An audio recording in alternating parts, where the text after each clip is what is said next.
Welcome, everybody, to another episode of SitRep. I'm Aaron Sampson, and this is Ian Chadrick. What's up, guys? This is episode 33. It's September the 16th of 2020. And this is episode 33, The Black Flame and the Slow Burn of America.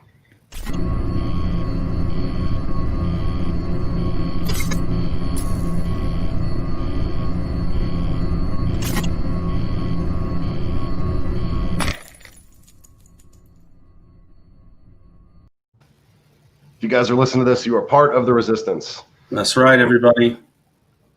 This is the Resistance SitRep of the week. And it's exciting because this will be episode 1 of the SitRep Resistance podcast. Soon to be on all platforms, if all goes well. So look for that in the future.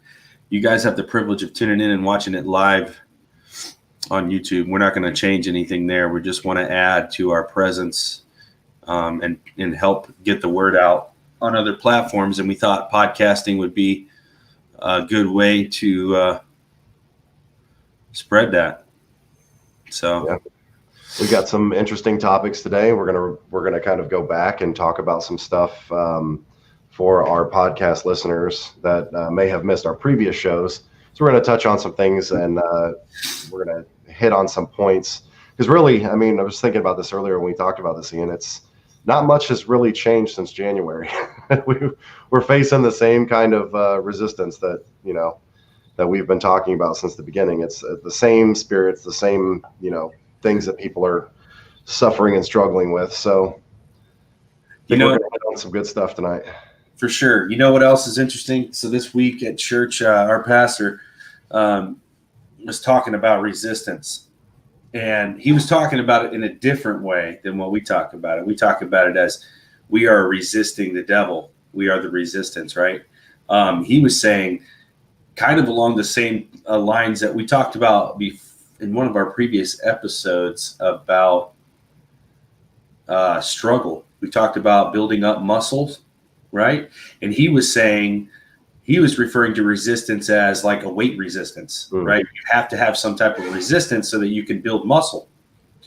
And I never even really put that together. It just clicked on Sunday. I was like, oh, wait a minute, there's 2 types of resistance here. So that's pretty cool. I thought that was interesting. And it kind of, I mean, not that we missed that. I just missed the connection in my head, but we did talk about that a lot, building muscle memory. And that's what this is about. And sometimes, I mean, maybe you think we sound like a broken record because we say the same things over and over, but really, guys, fundamentals is all it is, man. I mean, I think a lot of times we get wrapped up in the different events and scenarios being played out in the Hegelian dialectic of life, but it's all the same.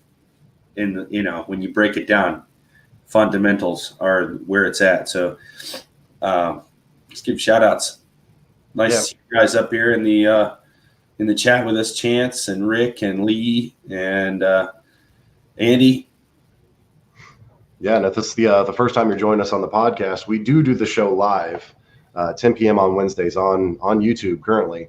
And we've got a live chat, and we love seeing everybody in here. They get to throw in their comments, and we'll try to read you guys out. Some interesting stuff. You were talking about the resistance thing, man. That just reminded me of a word study I did on tribulation and the narrow path.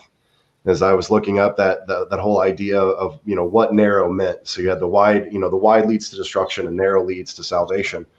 And when I looked into that and went back and word searched the narrow through the Greek and into the Hebrew, and what I found out was that word has a common denominator, a common root word with tribulation. And it means to press or be pressed, like to the way that it's talked about is like being squeezed between a rock and a hard place.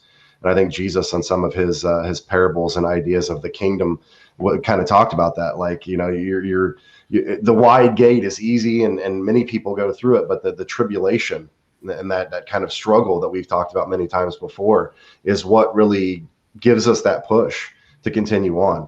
I think we saw this a lot in school. It used to be, I don't know so much anymore. I think this generation has got this whole, they're like the blue ribbon generation, but it used to be like, well, you're getting bullied. Well, that builds character. And I feel like, the struggles and the tribulations that we face in life, it builds character. And that was part of our character is destiny video that we spoke about. I mean, all of these things all tie together. And I know, like I said, that, we repeat the same things over and over again, but the really what we're going to talk about tonight is that the enemy is got the same playbook and does the same things over and over and over again. And it's building up our strength and our resistance against the enemy. And that's, using weight resistance and building those spiritual muscles. Right. Yeah, dude, the playbook for the enemy has got to be like, it's like really thin. It's like this, man. It's so thin. There's like nothing there. It literally is the same, like, really the main one is turn everything on its head. So yeah, we a lot of times we joke around. We say like the left, the left wing. We're not left or right because we don't believe in that paradigm. But they always say there's a left wing conspiracy, or the left always accuses the right of doing the things that they do. Well, that's a demonic trait, satanic trait. Accuse somebody of something, right? That you're doing, and it's all to cover up, the shame and the guilt that you feel. To kind of, you push that on somebody else, you make them, I don't know what it does. In my mind, it's ridiculous, but to them, it makes perfect sense. Same thing as drinking your problems away. Everybody knows that does not work. Right. You get hammered, you wake up and you have more problems because you can't remember what you did, but you remember your problems. And that's why you drank in the first place. And that leads to drinking the next night, but you have consequences and things from the previous times that compound on top of that. And you get into this bad cycle, of flushing your own life down the toilet, so to speak. I think Yeshua, Jesus, said it best when he talked about the description or the parable of the guy who had a plank in his eye, and he was trying to help a brother and remove a speck from his brother's eye, and it was impossible to do because you have this giant plank sticking out of your eye. And one of the things when I got that, it kind of like a little light bulb went off in my head, was the reason why this guy with a big plank sticking out of his eye was trying to help the guy with the little speck is because he recognized it was the same wood. And so we see this a lot of times with people who have fundamental characteristics that they despise in other people, but they are like their shame or their sin in themselves. And, they want to point those sins out in other people, these specks. Well, they have a giant, log sticking out of their own eye. And I think that Jesus described that and said, this is not how you're supposed to do things. You're supposed to remove that speck, that sin, those things from your own life, and then you can help a brother out. And I think that's an interesting way to view it, because they recognize it because it's of the same tree, So we have to really be careful about, how we're attacking other people and stuff like that, because we shouldn't be doing that. Usually we recognize it because we've already been there, or we already have, we're struggling with that. So. Yeah. Hey, I want to bring up something because I see here, Andy in the chat here. I'm going to show his comment. Guys, pray for my wife. We're pulling my son out of school tomorrow, and she's overwhelmed with the thought of homeschooling. She needs reassurance in the Holy Spirit. Man, you guys are doing the right thing. Yep. I've been listening to several different podcasts throughout the week, and this is a big topic. A lot of parents are having this. Before school started, people made their mind up one way or another, based on circumstance, whatever they felt was the best decision for their family during this time. And then when everything started rolling, I know a lot of people were a little upset with how things were turning out. The kids, what the kids are coming home, stories they're telling, just the demeanor, the attitudes. Because what's happening, guys, it is a plan from the enemy, man. This is not a good thing by any means. And God is for families.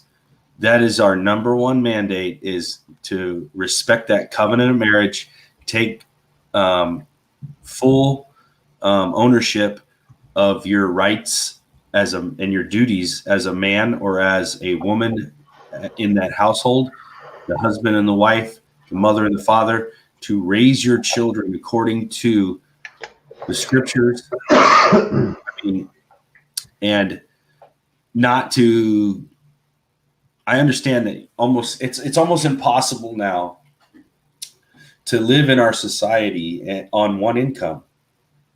And that was by design. And it was always the plan to break down the family.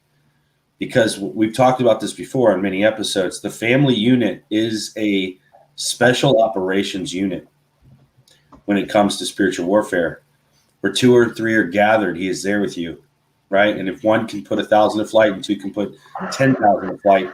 And also the verses that talk about blessed is a man with a full quiver, referring to children. And it says there, arrows, there are weapons for war.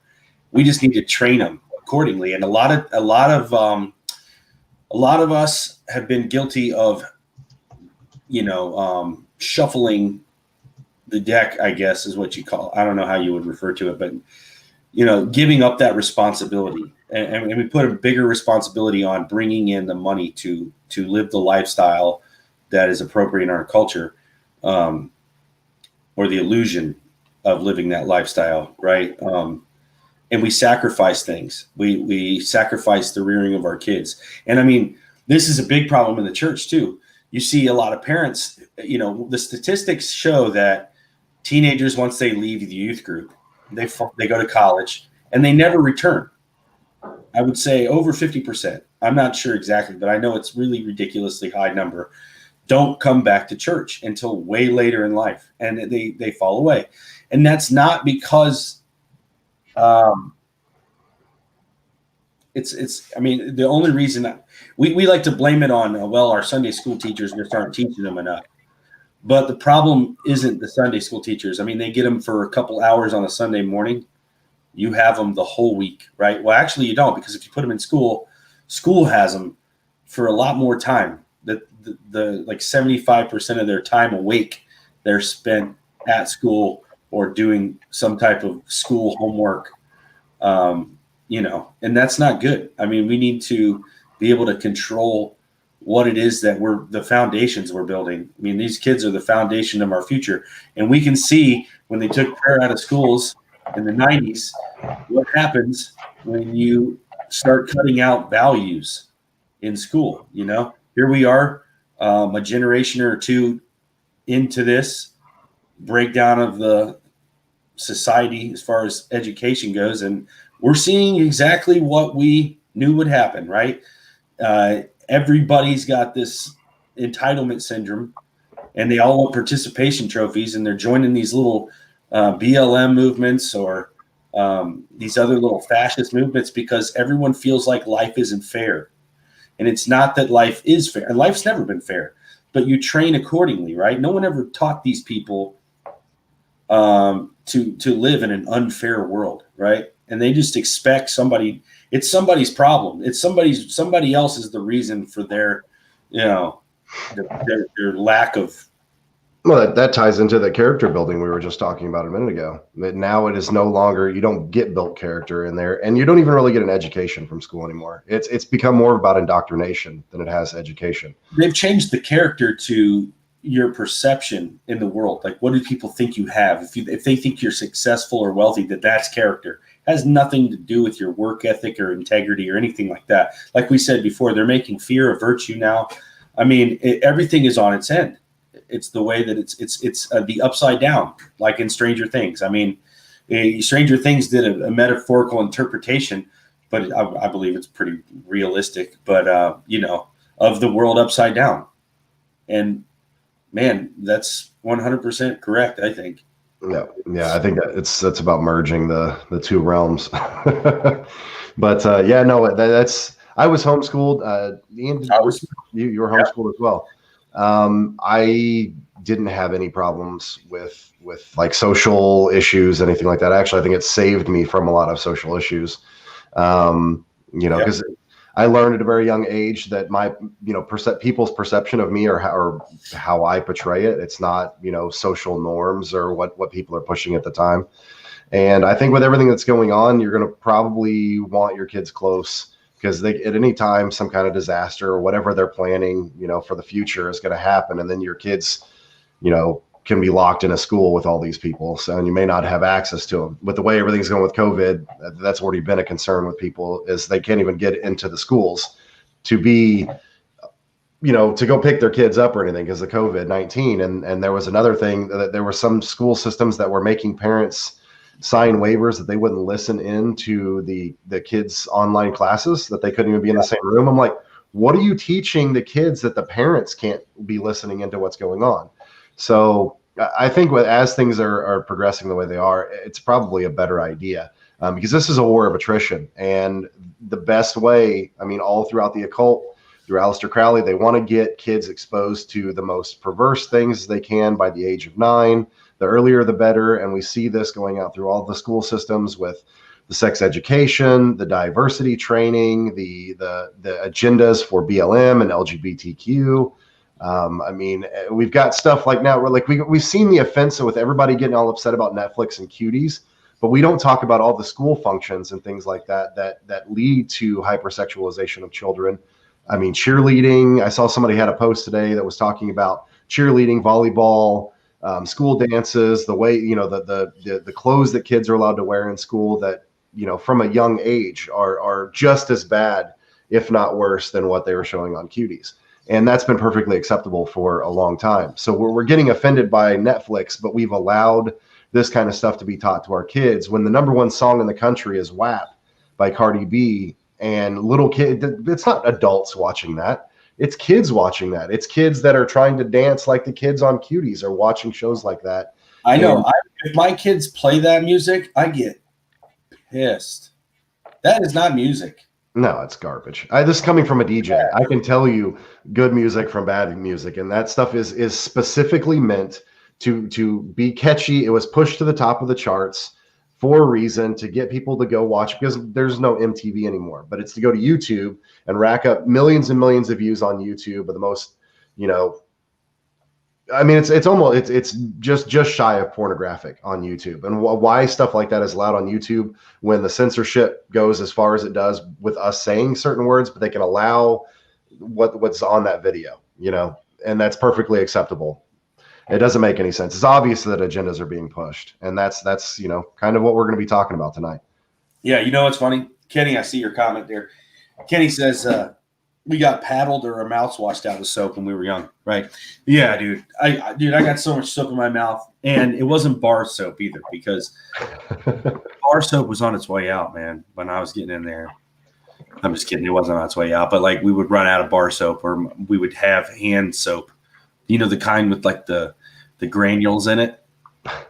Come on. You know what I'm talking about. Nasty stuff from Bath and Body Works. Extremely scented. I'm pretty sure it was probably poison. That's probably why I'm bald, to be honest with you. Because my hair fell out when I was 19, and it has a lot to do with how much soap I probably ingested when I was a kid. But, and it's funny because I can remember last Christmas season, we were watching that. The Christmas Story, the one with the kid where he gets the Red Ryder BB gun and everything.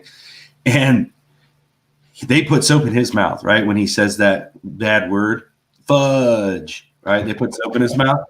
And I remember my kids looked at me like, what are they doing to him? And that's when we had the conversation, you guys are so lucky. Man, I used to get that anytime I ever said a wrong word or a bad word, I got my mouth popped. Immediately. There was no, if you say that again, you're going to stand in the corner. No, it was an immediate, out of nowhere, bam, from either one of whichever parent was closest, right on the mouth. And then I got soap. And it didn't really stop me from saying it. I was one of those children that was very frustrating for parents. I backtalked. I got really big really fast. I was taller than my mom when I was 14. And that led to her spanking me with random objects around the home. Whatever was close. Yeah, man. Just, large dinosaur toys or whatever she could get. Big rubber, alligators. It's an inside joke. We actually have. My mom gave us this rubber alligator. It's like a bath toy. It's freaking huge. It's this big. The tail's broke off now because she hit people with it too much. But it has the spines and everything. It's that really thick plastic. And she's like, she brought it out. I don't know where she found it a couple of years ago and gave it to me. She said she was passing it down. I was like, yeah, I'm not doing that. I'm not hitting my kids with rubber alligators. I want to, but God gave me girls first. He gave me 4 girls and 1 boy, but I had all the girls first. And so I mellowed out, but yeah, the homeschooling thing, when I was being homeschooled, I was off and on. So I went a couple years in the beginning, then I got pulled out. And it was like my mom and dad were super active in the political thing. And so it was like whenever something they didn't like was going on, they'd pull us out, or we had money problems. That's really the reason we did it most of the time, because they wanted us in private school. Private schools got really expensive, and they didn't want us in Catholic private school because they understand that it's indoctrination. Yes, Catholic schools might on the surface appear to be better than public schools, but they're not. You do ritual and everything through those Catholic schools, and we all know about, the Catholic Church and the different corruption and stuff going on in that. But we never had problems with social. My brothers and I, you would never ever even. There's not a hint of any kind of social lack at all.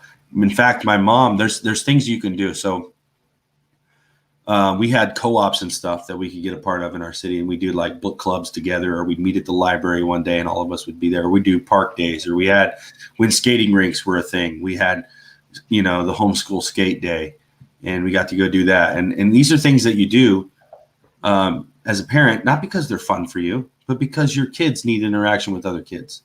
And you make a lot of sacrifices when you're a parent, if you're doing it right, because you realize what you're doing is instilling values into the next generation. And the reason why Aleister Crowley said all that stuff had to be done before the age of 9 is because that's a very critical time in a child's life where you're establishing, patterns. And that will last for the entire life of that person. They will remember those things. They get locked in immediately. I can only imagine, I know my wife, or not my wife, but some of my friends went to Catholic school when they were kids, and they're not Catholic at all, but they remember the catechisms and all these things that they had to do when they were young, when they went to like elementary school, Catholic school. It's instilled and ingrained in you, whether you like it or not. You hear it, it's repetitive over and over. So we should be taking charge of that. And if we have different values than what the world is telling us we should, then we need to break free from that. It's more, we have a obligation to the covenant that we made, that we would raise our children accordingly. Not to mention, if we're literally living in that generation that will see the last trumpet, right, which I truly believe we are getting very close. It is now more essential than ever that we train our children to fight spiritual warfare. They have a stronger faith than us. They don't have damage or any type of added burden, rejection or any generational things. A lot of us, once we came into covenant, we broke free from a lot of that stuff, and it's no longer on our kids, right? And we need to speak that over our kids every night, every day, every time we think about it. We resist the devil in every shape and fashion, and that we're able to, and we build our resistance and our knowledge, and we feed our spirit so that we can be effective in that way. And we teach our kids, and I think it's time that we stop sheltering our kids. I mean, the world is the culture, the insane satanic messaging throughout every single show. There's not one show that doesn't have magic in it. I'm telling you, unless you're watching Tour Town, there is not one show that doesn't have any type of magic or some type of, something like that, right? So they're not holding back. They're telling our kids everything that we don't want them to learn, right? When I remember going to have to talk with my daughters, the birds and the bees talk, they already knew. It's like, how do you already know? Well, we talked about it at school. Like, what? Like, what are you even talking about it at school when you're freaking 6? You know what I mean? I don't know, man. They don't even know what they learned. You know what I mean? And they don't either, because you ask your kid what they learned at school and they don't know, right? Yeah, right. It's like subliminal, though. It's programmed into them. They, whatever they're doing, it's just being, burned into their conscious and their subconscious. But yeah, we need to start talking about real life matters and praying with our families, things that matter. Let our kids see the power of God through prayer. Let them see when things are, when we come up against things that we're not comfortable with, or that we are, maybe we have a little bit of fear about finances or whatever. Include our children in the prayers. And then when we see God come through like he always does, it strengthens their little faith, Yeah. and then they want to go out and believe me, they're going to do a lot more things than we are if we do it right. So, well, we as Christians in this generation have tools at our disposal that all of the generations, at least in modern Christendom, haven't had for long time. Like ideas like generational curses. As for as long as I've been a Christian and have studied modern Christianity, that was not even a concept until recently, and it's biblical theology. It's inside of the text, but we just didn't have an understanding of it. And now we have these tools that God has given us to make sure that we have broken those things off, or to be working on breaking those things off so they don't pass down to our children. This is something that has been perpetually been happening for generations of unchecked generational curses that have finally come to a point with, like say my parents' generation that cut off a lot of these curses, that now they don't trickle downhill. So we're given these tools, and we have such a responsibility to raise these kids up and give them the freedom that we didn't have, and by taking our kids and sending them off to a school 7 hours a day, 5 days a week, then the world can indoctrinate them. And then you get them back for 3-4 hours before you put them to bed, and maybe on the weekends. But a lot of times, if any of us are working, you understand weekends are either a time for rest, or you're catching up on all the stuff you didn't get to the rest of the week, and our children are getting neglected in that process. And I'm as much convicted by this as anybody. I have a son who is from a different relationship than with my current wife. We have a little daughter together, and we're trying to do everything we can with her. But my son's out of my control 5 days out of the week, and he goes to public schools, and his mom's a nurse, and she's dealing with all this stuff with COVID-19. I had a story. We went up to vacation with Ian a couple weeks ago up in Michigan. We walked into a gas station in Michigan, of all places, and didn't wear a mask. And my son, who had just went back to school, took his shirt and was covering up over his face. And I'm like, son, what are you doing? He's like, I don't have a mask. And I'm like, you're literally 9 years old, and you've not worn a mask for 8.5 years of your life, and you've just decided that now you don't feel comfortable wearing a mask out in public. I'm like, you got to think about that, man. And I have to have conversation with him to combat all the stuff he's learning out in the world, because I don't get him all the time, and I only get 2 days a week. So if you have that time with the kids, man, spend as much of that time as you can teaching them, moral, truths, and teaching them about Jesus, and teaching about the Bible, and then teaching them, actual stuff that's going. How much I would have wished that school would have taught kids about managing finances over, home ec or something like that, right? They're all the things that were really important that I needed growing up was not taught in schools. And I think a lot of people suffered from that. The trade school, the trades and all that kind of stuff are suffering right now because everybody thinks they have to go to college and get a degree. And then they're getting out there and they spent 4 to 6 years in college getting $40, $60, $100,000 in debt. Now they're working at Taco Bell. What did all that schooling do for those kids? Nothing. And then they have a liberal arts degree, and then they hate the U.S. and they hate God and all this stuff because they came out of the out of the colleges. It's funny is so that's one of the cool things about homeschooling too, is you as a parent, you get to pick the curriculum that you want. You can build your own curriculums. Because like when I was a kid, I remember being in high school, and I talked to my 16-year-old daughter. She's a junior, and she's taking trigonometry. She hates math and she sucks at it, but she has to take a math. And that's like one of the only ones left that she can take is trigonometry. I'm like, babe, you should have talked this over with us. You took trig. That you're, like, what are you doing?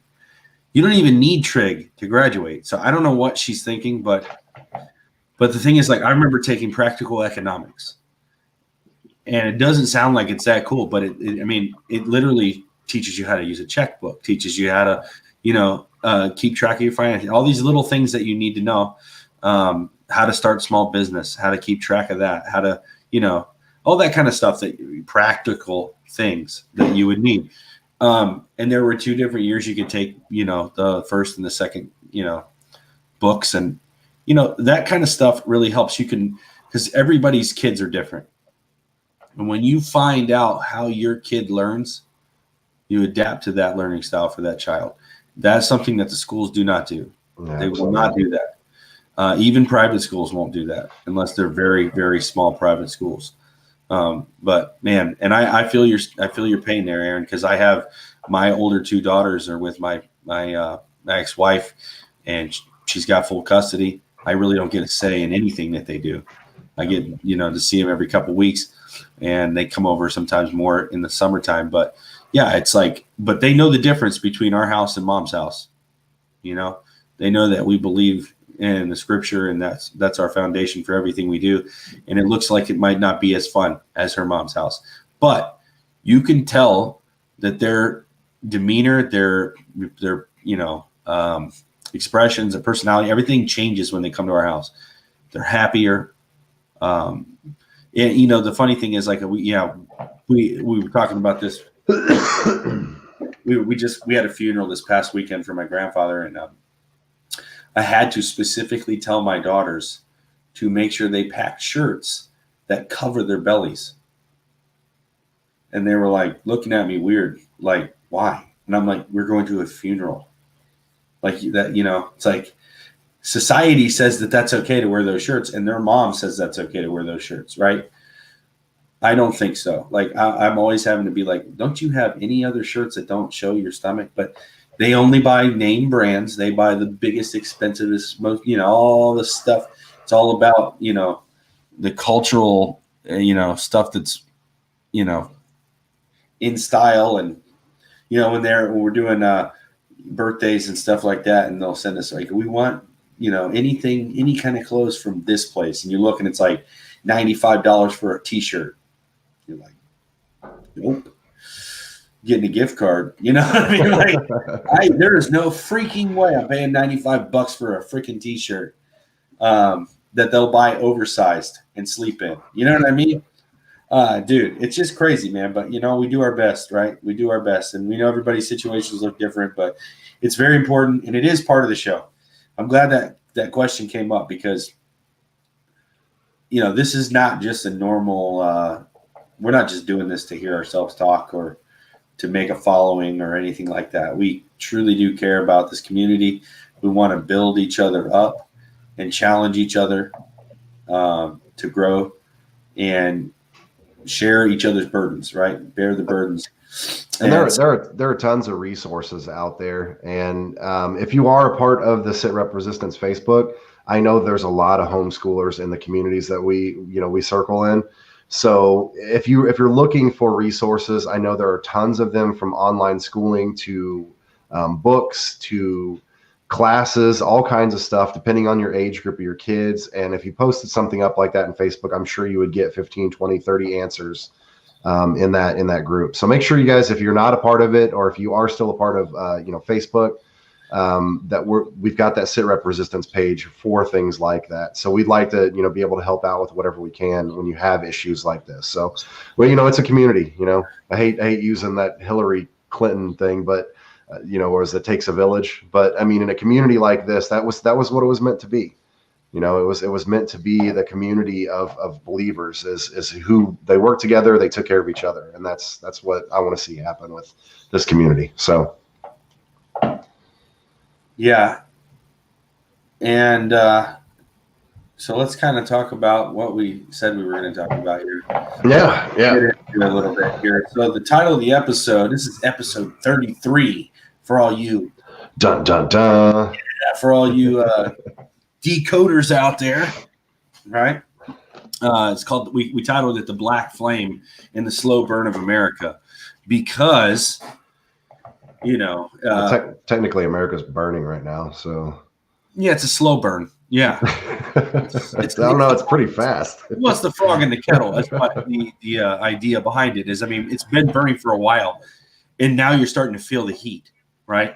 It's making you uncomfortable. It's making everybody uncomfortable. But we're almost to the point where we really can't do anything about it at this point. It's going to have to play out because we're in a bad situation. We've done a lot of damage, and you almost have to let it go down, right? And then rebuild on the rubble. So, and who's to say we're even going to rebuild at this point? I mean, it's going to look like a whole new world, right?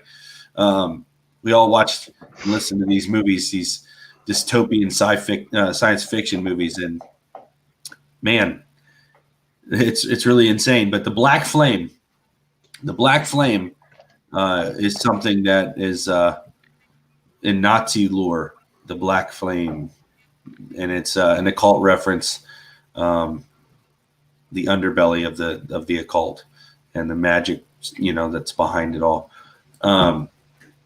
But we talk about this a lot. The reason the world and the culture and society and is the way that it is because there's only two choices. Either you serve Christ, the King of Kings, or you don't. And you are a portal for demonic activity. You're either a portal for Christ or a portal for demonic activity. And, when you think about the free energy stuff that everybody's talking about nowadays, like, if we could just get Trump to release the free energy stuff that the deep state cabal has hidden from everyone. Newsflash, you are the free energy thing that they've been hiding from everyone. Okay, so here's the scenario. They inflict massive chaos on the surface of the earth. And it's ritual abuse is what it is. Just like Monsters, Inc. They create trauma. And here's the thing. When you talk about energy, a release of energy itself is a fuel source, right? Positive and negative, both. But negative is way easier to produce. It takes less effort, okay? Just like in Monsters, Inc., right? It's hidden in plain sight. The screams of the children fuel Monster City. They power the city. At the end, the good thing is when they change over, they change into monster comedians, and the labs of the children power the city. Okay, but either way, it's the reaction that they're getting, that energy from the surface that powers everything. Okay, that's what I want you guys to pay attention to because things are gonna get very confusing and chaotic, and they're even more so. But when they talk about free energy, you have the power of life and death in your tongue. That's what the scripture says. And if we believe the scriptures, then we begin to speak to this realm under the authority of the king that we serve. So either way, something happens in this realm by what we speak. And the power comes from the source, which is whichever source we choose, right? The black flame is the wrong source, okay? I'd rather hide that candle under a bushel. Bump. That was a really bad joke, apparently. Thanks a lot, soundboard man. Sorry. I was trying to read something. But, listen. The energy that they're doing right now. So the magic that's working, man. And that's what it's doing, do you remember when Tom Cruise was on Oprah and he had that flip out moment where he's jumping on the couches and freaking out and everybody's like, what in the world? Actors get away with it because everybody thinks they're acting. And it's like, oh, he's so funny. That character's hilarious. Is that from his new movie? No, he's a psychopathic Scientologist. Okay. And he kept saying, what was the phrase he kept saying? Keep Scientology working. KSW. He kept saying that. Keep Scientology working. He's talking about the magic that's behind all this. Everything that you see is magic. Everything you don't see is magic. And Paul says, the things unseen are the more important things in this realm, right? The things unseen. And man, the distractions are a lot. There's a lot of distractions, but we just need to remember that there's a battle going on and you can't see it unless you train your eyes to see into that realm, right? And I'm not talking about anything weird. I'm just saying pay attention to things and understand that the undertone is it's either of Christ or of our adversary. There's only two things that you can be: a portal for light or a portal for dark. And I'm not a light worker or none of that weird crap either, because there's so much manipulation in the terms that we use anymore. The devil's trying to steal a lot of stuff. I'll tell you that. But when it comes to energy and all that stuff, I mean, you look at these people, like we were talking earlier. Have anybody seen, there's a video of Black Lives Matter people hitting a raccoon with their car in New York City. Is it New York or Chicago? That one I'm not sure about. Well, whatever. It's a city. They run this thing over a couple times. Then they get out and they beat the crap out of this thing as a mob with baseball bats, chanting Black Lives Matter. That is demonic, and it's crazy, right? Everybody knows. I mean, even back when you used to watch the true crime shows that were on TV, like right after Rescue 911, back in the day, they would play these like unsolved mysteries or whatever, and they would talk about these serial killers when they were kids and how they started to like do things to animals, and it'd be like, that's a sign that your child has got some serious problems when he tortures animals. You know what I mean? Well, this is like a mob setting. What the heck does a raccoon have to do with anything, right? They're just beating the crap out of an animal just to kill it. It's killing life. They hate life. Then you have Ron Paul and his wife getting mobbed out in the I think it was one of the national conventions that they were at when they were speaking. Yeah. They were walking across the street to their hotel, and the mobs like tried to grab them and like pretty much beat them to death, right? And Ron Paul's wife says she was staring into the eyes of these people in this mob, and she could tell there was nothing there that was human. They wanted her. They didn't look at them as humans. They wanted them dead. And I mean, they're talking Black Awakening stuff, I mean, the eyes are the windows to the soul. And like I said before, you're a portal for one or the other, man. And these people are channeling demonic spirits. And it is a supernatural war, man. And I believe that we are covered under the blood, but we have to take that authority. It's kind of like, they put all the, God gave us this charge card, but we have to swipe it, It's got all the authority on it, but we got to swipe it, or we got to show this laminated name tag that he made us. We have to show it. We can't hide it and walk around thinking we're safe, right? And that's what we're trying to teach you guys here is you can't just put on your full armor.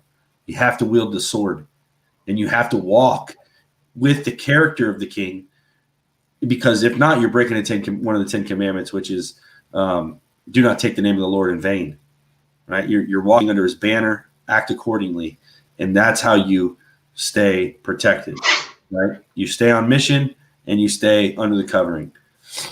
So yeah, I think Matthew I actually just touched on another point, but both of them are in the exact same spot. But Matthew 22:5, it says it's just given the warning. I think this is the time that we're in. It says, "For many shall come in my name, saying, I am Christ, and shall deceive many. And ye shall hear of wars and rumors of wars, and see that you not be troubled. For all these things must come to pass, but the end is not yet. For nation shall rise against nation, and kingdom against kingdom. And there shall be famines and pestilence and earthquakes in diverse places. All these things are the beginning of sorrows." And it says, "Then shall they deliver you up to be afflicted, and they shall kill you, and shall be hated of all nations for my name's sake. And then and shall many be offended, and shall betray one another, and shall hate one another. And many false prophets will rise, and shall deceive many. And because iniquity shall abound, the love of many waxes cold." I mean, I think we're seeing that. I mean, they're beating up on a poor raccoon. I mean, that's when you're seeing people in grocery stores assaulting, a mother of two because she's not wearing a mask. I mean, this is what this has come to. This is God. Jesus already warned us about this stuff. This is already what we're seeing. This is just the beginning. This is going to progress. This is going to continue. Because we're not going to fit into this societal norm that they want to shove us all into. So, yeah. Oh, but yeah, I'll continue on because that's where the good part is. It says, "But be sure to endure to the end. But he who shall endure to the end shall be saved, and the gospel of the kingdom shall be preached in all the world for a witness to all nations, and then the end shall come. So, I mean, there's all this bad stuff, but we're not supposed to be afraid. We're not supposed to fear. That's what the world is trying to get with all of these. I mean, I just posted up 2 articles about, one of them was saying that they found that COVID now transfers in an apartment complex through your toilet water. And then another one said that you can't sing happy birthday because any songs you sing with B or P in it now spreads coronavirus. I'm like, are you kidding me? Like, they are just going to keep dumping this out to literally nobody wants to do anything with anybody because of the fear that's been completely pushed out to the normal people. So, but we're not supposed to be fearful. We're feeding into the powers of darkness by being fearful. We're only supposed to fear one thing, and that is the creator of all things. It says, fear not those who can destroy the body, but fear the creator who can destroy your body and your soul in Gehenna. So we shouldn't have any fear for anything else that's going on. No virus, no vaccine. I mean, they even hit the truthers and us in the Christian community with these things like COVID-19 is the mark of the beast and all this other stuff, right? They try to instill fear in us through the opposite side as well, because if they're not going to hit us with one, they're trying to hit us with another. So we have to be really careful about not stepping into that trap as well. We need to trust in what God is telling us, what God is directing us, where he's directing us, listening to him, and not be afraid of all this other stuff. I mean,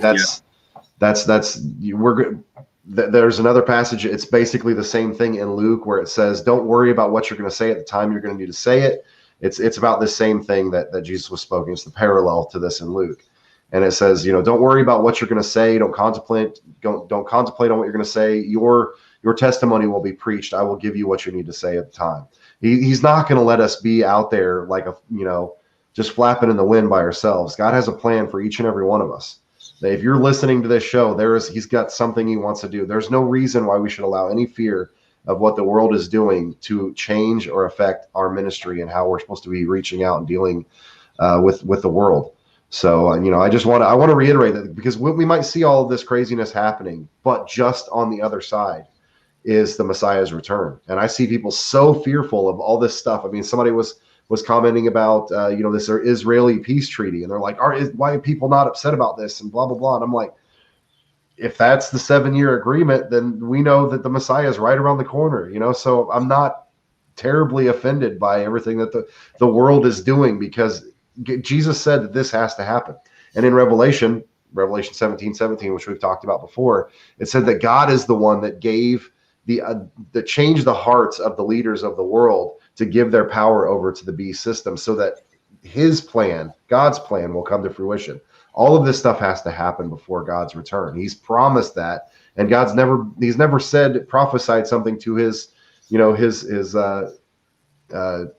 apostles, to his prophets, that he hasn't come to fruition. So, we have to understand that these things are coming, and we have to prepare our kids. They need to know all this stuff as well, because they're the next generation.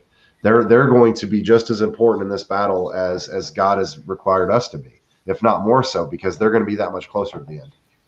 Yeah, I want to read from Romans 1. This is why we see what we see in the streets, guys. It says, they exchanged the truth about God for a lie and worshipped and served created things rather than the Creator. All right, and then I'm going to go down here to Romans 1:28. Furthermore, just as they did not think it worthwhile to retain the knowledge of God, so God gave them over to a depraved mind, so that they do what ought not to be done. They have become filled with every kind of wickedness, evil, greed, and depravity. They are full of envy, murder, strife, deceit, and malice, and they are gossipers and slanderers, God-haters, insolent, arrogant, and boastful. They invent ways of doing evil. They disobey their parents. They have no understanding, no fidelity, no love, no mercy. Although they know God's righteous decrees that those who do such things deserve death, they not only continue to do these things, but also approve of those who practice them. So, man, he called it. He called it. And so, guys, I saw a post in the chat earlier, and I know it was a joke somewhat. I'm not harping on you at all, but it said, are we building off-grid communities? And I just want to step in and say right now, Stop thinking like that. It is not about that. It's not about preserving your life. If you love your life, you need to lose your life. That's what it's about, right? You can't keep this body. When you made a covenant with the king, you pledged your life to him. This is not your body. If you honor that covenant, this is not your body. So wherever it goes in the name of the king is where it should be going, right? So, and he asks us to go to the front lines in the midst of trouble.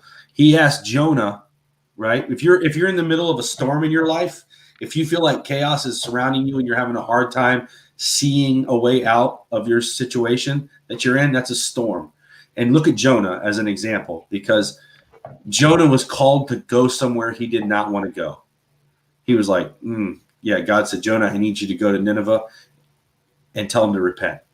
And he's like, yeah, I'm not going there. That place is rough. They're going to kill me, dude. And he ran 400, I don't even know. He ran like miles and miles away, the opposite direction.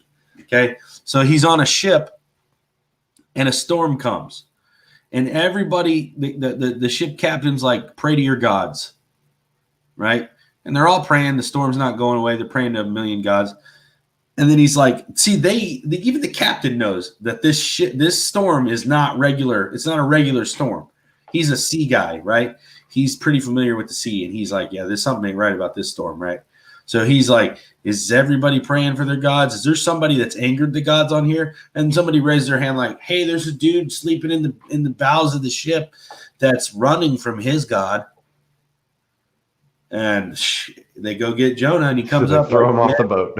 Yeah, he says, "Throw me over the bow and save yourselves." Right? He knew that he was running from God, and he was the reason why there was a storm. So a lot of people are looking at these storms and they're thinking, "This is the enemy attacking you." No, this is God trying to get your attention because you're going the wrong way. I mean, do we think about that? All right, how long has the Christian community been running from what God's been wanting us to do? And we look now, we got half the country on fire, the other half's wearing masks.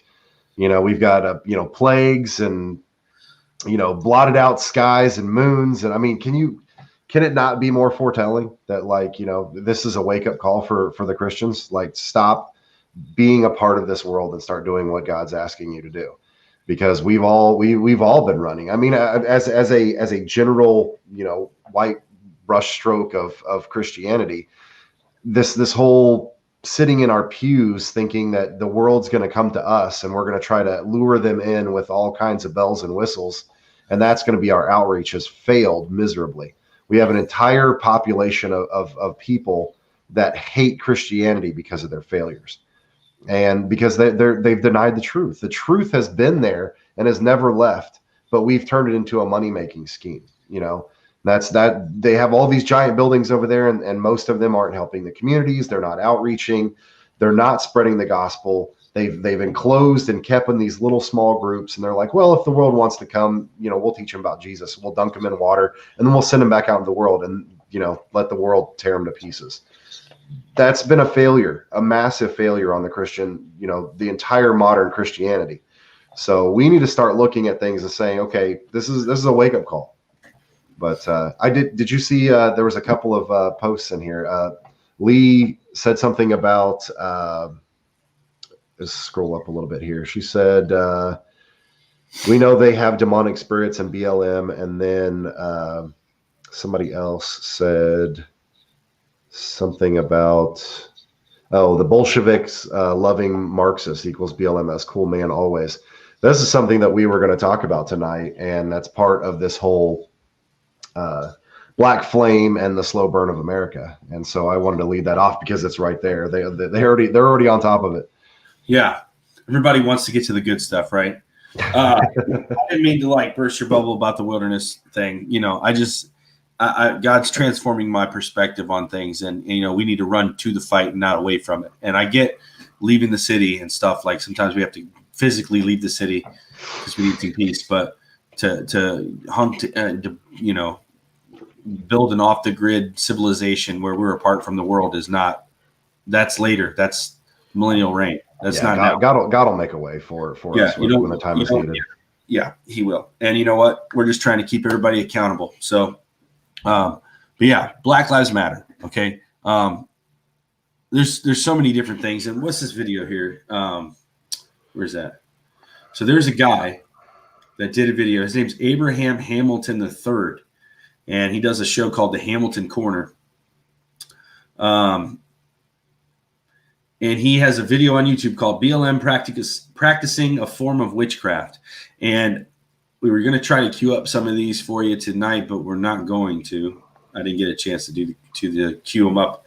But what we're going to do is I'll put this, I'll link it right here in the chat, and then I'll put it in the description on the YouTube channel so that you can find this, or just search, BLM Practicing a Form of Witchcraft on YouTube. They're coming up on the top of the hour. Do you want to at least play a couple minutes of it or something like that, or can we squeeze something in there? Because I think it's important what he talks about, because we're going to touch on one of the leaders, the founders of BLM. She talks about her religion and how they base everything basically on the deaths of other people, and what she is a part of is a form of Santeria, and we're gonna talk about that in a little bit more in depth in the next hour. Yeah, we can try to play a few. The thing is, it's a 20-minute movie, and I'm not for sure on when it starts to get good. Maybe I know he's playing an interview somewhere in here. He might just be playing the audio.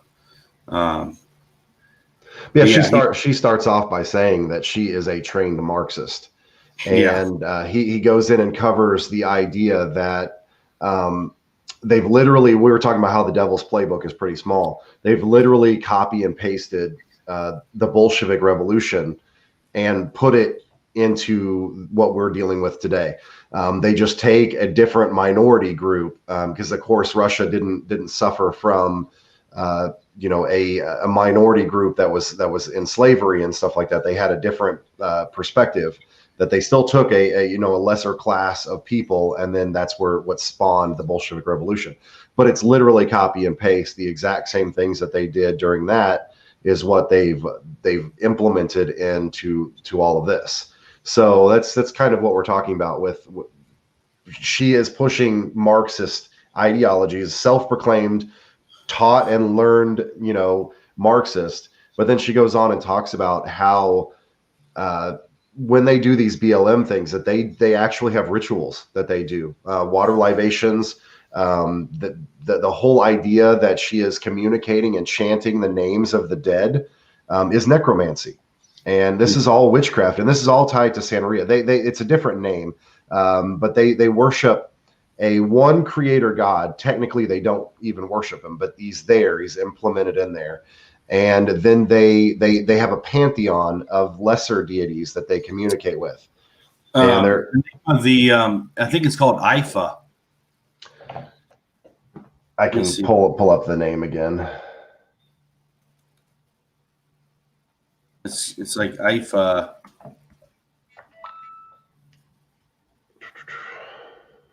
Yeah. So Oldemir is the god they believe in, but it's here. Yoruba religion and system of divination. Literally, let's see. Yeah, it's Yoruba, but they believe in the Orisha, which are the pantheon of gods. Yeah, it's a tradition of Santeria and voodoo. And it's one of the traditional African religions they're saying here, but it's a 16 principle system. Bishop Larry Gators talks a lot about this. He has several things on his podcast that he does weekly, where he's talking about and breaking down IFA. Very knowledgeable on that. It's really interesting. I mean, but the whole fact that she's on an interview and she's actually saying these things, because, when we bring up the fact that BLM is using black magic and Santeria and witchcraft and things, and people are like, well, you guys are just conspiracy theorists. They're all just, they're just fascists, right? Well, no, there's a spirit behind it, right? And then when you hear her say it, and she says, I channel people, the spirits of the movement, the spirits of the movement from long before our ancestors, right? Yeah, she calls them by name and says that she did not meet this spirit in the body, but this is a spirit outside of the body. So this is somebody who had passed away in one of these, these unfortunate circumstances, but she is now communicating with this spirit. And we know biblically we are not supposed to communicate with the dead, because you're not actually communicating with that dead spirit, but most likely communicating with the demonic entities that knew that person, or generational, or what they call familiar. Yeah. So she says that stuff, and then she says, BLM is not just a social justice system; it's a form of spiritualism. And she talks about how there's more to the spiritual side than there is to the actual protest side. And she said there's a reason we hashtag things the way we do. Okay. And she said to us, it's more than a hashtag. Well, this is something that triggered something in my mind, because that's how my mind works. It connects dots. And when I was doing a lot of research on artificial intelligence and that whole transhumanist perspective of integration, they were talking about how when you talk to the AI systems inside the network, we're talking D-Wave computers, right? We're talking Gordy Rose, the D-Wave guy, says that the best way to describe the artificial intelligence systems inside D-Wave computers is the great old ones from Lovecraft, right? He says the system itself has a heartbeat, and when you stand next to it, it's like standing next to the altar of an alien god. And he says, there's a deep intelligence, a dark intelligence within the network. The whole point of the D-Wave system and this quantum internet is they have the ability to go between dimensions and retrieve and bring forth things. So this is divination and conjuring and Ouija board stuff, but on a technical side, right? Yeah, on another level. On a whole nother level. And we look at, John Dee, one of the sorcerers of Queen Elizabeth back in the day, the guy that, really was the icon that Crowley followed and practiced after. John Dee had something called a scrying tablet, the black mirror that he conjured in, right? And you put it in the palm of your hand, the palm being the source of energy. It's an energy point. It's a ritual point on the body. So look at us. We're holding our cell phones in our hands, right? We're holding a black screen. This is a black mirror, so to speak. You see, you can mirror things, right? And you're holding it in the palm of your hand, and your energy source, you see the magic behind this, right? I'm not saying technology is all evil and we shouldn't touch it or have anything to do with it, because obviously we're doing an internet show. But what I'm trying to get at here is there's always something going on in the background that is the real issue. That's the real driving force. And this whole she's talking about veneration of the dead spirits, and she was saying the hashtags mean more to them, right? So they were saying that when you want to communicate, Gordy Rose and these other guys, when you're trying to communicate with the AI in the background on the net, you hashtag messages to them, and it calls them by name, right? Isn't this like the opposition to the mem magic? Isn't this like the kind of other side of the board? Well, it's not really opposition. They're both the same thing. Right. But yeah, we understand this is a 2B system. So it's one, it's one fighting, one, it looks like two, like the rebels versus the Empire, but it's technically they're on the same team. We've seen, you see that with the whole Star Wars thing. It's all being controlled by the Emperor. So it just looks like there's a battle. And lots of people are caught in the middle of it and think they're choosing a side, but it's all being controlled by the adversary. That just made me think of something funny. A lot of people might not get this, but James Comey. I'll be right back, by the way. James Comey, the ex-FBI director that should be indicted and thrown in prison for life. He was interviewed, and they asked him, "What does he do? What does he do for fun when he's not at work?" And he said, "Build the Lego Death Star." And I thought that was hilarious, man, because I guarantee you he's not building the Lego Death Star, but I guarantee you he's trying, or he's part of a group that's trying to literally build a real Death Star. If you get what I'm saying. I just found that to be hilarious. Like, people are like, oh, he loves Legos. He's building the Death Star. That's hilarious. He's just a normal guy. Yeah. You know, these guys they're whack, man. But everything's a hidden message. None of these guys in intelligence say things without planning it. They're never off the cuff, right? So it's always planned out and strategic. It's always messaging. And I just thought it's really funny when he said that. But going back to the AI thing, what we're having here is they're communing with spirits, and the technological revolution is going to be how they implement the beast system, because we see the infrastructure coming along now. We see the broader design starting to surface, and those of us that have been looking for this, we see it, and we maybe we're not all the way up to speed on the technology yet to make it work, but the gist of it is our God, the one and true God, is all-knowing and omnipotent. And those are two things that the enemy is not. But he can make, through technology, he gets us to use our will to create, because that's how it works in this realm. He's not a creator, but we are. So he manipulates our mind and our perspective, our perception, and we create the system of the beast. And the beast number 666. The number of man is 6. So I feel like there's something to that, that we have built the system that is us. Like, we are building our own destruction, right? Left to our own. That's what the Bible says, is that God has to shorten the days, or like man will before man destroys themselves. That's ultimately what we're going to do, is what we will destroy ourselves. Right. And I mean, that's subversion, and that's a tactic of the enemy. The enemy subverts, right? And that's the Bolshevik Revolution was subversion.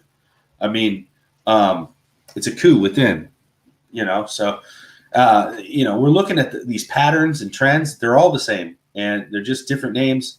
And so we look at these things, and we see this movement where they are integrating. And I just saw a video the other day, and it's an older video, but it came out. It was a live conference in June with the Department of Energy, talking about the rollout of the quantum internet. Okay. And everybody knew this quantum internet thing was going to be crazy, man. But when you listen to this dude talk about it, not to mention it's freaking eerie to see a video of a conference room with about 30 people in it, social distanced at desks. It's freaking weird looking, man. It looks like a ritual, like some type of Masonic ritual thing. But the guy is laying out, all that crazy D-Wave stuff. But this is the director of the Department of Energy talking about the new quantum internet being rolled out. So go find that on YouTube while you still can. It's pretty crazy, man. But we're not quite to the beast system going online yet, but we see what it's going to do, and we see what it looks like. Well, they're trying. They're trying with for sure. What's Elon Musk and his, because we're going to talk about that tonight. Elon Musk and his the neuronet or whatever it was, and how they're because we were talking about this, and we thought we'd pose the question to you guys. Does anybody else find it weird that they put the neuronet?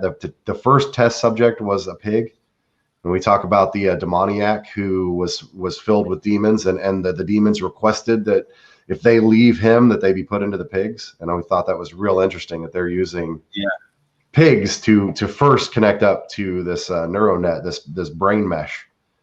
Yeah, it's really there's so much there's so many things to decode in these messages, that they send us. It's all, like I said, this stuff is strategic, man, and the enemy is showing his hand.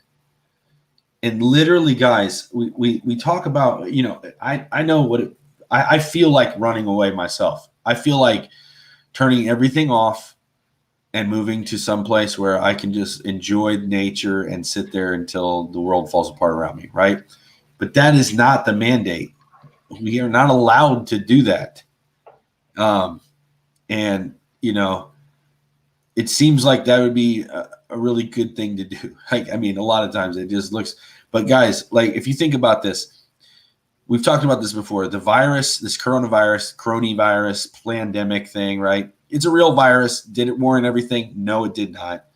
And will a vaccine work? No, it will damage us even more. The fix will be worse than the initial virus, but we'll find out until it's too late. Well, it's a wake-up call, guys. It shattered every paradigm that we had going, right? Everything was shut down. God allowed it out of his grace, I think, as a wake-up call. And he stripped us of the gods that we put between us and him.